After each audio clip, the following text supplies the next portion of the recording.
Hi, welcome back to Mondays with Mike.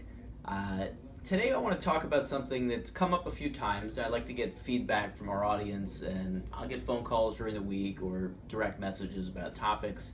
I want to call this one Demystifying the Short Sale, and we're focusing specifically on buyers who are looking to maybe buy a short sale. A lot of people don't really know what it is. You hear the term thrown around a lot. I'm going to try to unpack it and try to keep it pretty simplistic. Basically, a short sale is a property that's been put on the market by the owners, not by the bank.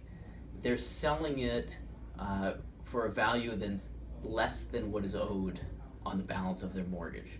So some people don't even know that they have a short sale until they have a realtor in to value the property and they find out the amount they can get for it is going to be less than what they owe the bank. You have to pay the bank off when you close, so there's a shortfall if you're trying to sell it. You need to have some kind of a hardship. So one of the biggest issues that I have when I'm figuring out whether a short sale is right for a buyer client is, who's handling the short sale on the selling side? Is it going to be a realtor who I know is an expert? Do they have an attorney who I know is an expert? Do we have a good sense as to how much of a shortfall is going to be?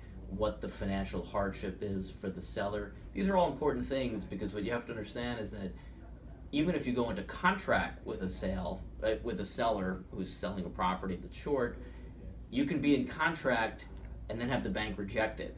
They can reject the short sale. They can ask for more money. They can change the terms of the contract, and you don't have to proceed if the bank does that. But these are all pitfalls, and they're all things that can delay the process. You should anticipate a really smooth short sale approval can get done in 3 months. Sometimes they can go 6 months. Sometimes they can go longer. It really depends on a whole number of factors, only some of which you have control over as a buyer or as a buyer's agent. So I wouldn't recommend them for somebody who is selling their house and needs to get into something quickly. Really anybody that needs to move quickly on a shortened time frame, it's not going to be right. You need a little bit of slippage.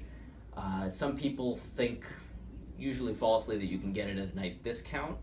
You can sometimes, but the bank is going to send in what they call they get a broker price opinion done, which is kind of like an appraisal. And if they disagree with the price that it was sold for, they will ask for more money. They're not shy about it. They stand to have a loss on their loan. So they are going to keep it honest. So I don't want to get too into the weeds. I think we've covered most of it. One more thing that I do want to say is that this differs from a foreclosure. If you see a property listed on Zillow or on MLS as either an REO or a bank-owned property, that's a property that's already been foreclosed on by the bank. It's bank inventory, and you're dealing directly with the bank as a seller. Foreclosures, which is a whole other topic I'm not going to get into. If you see a pre-foreclosure, Zillow is made this a very popular search feature.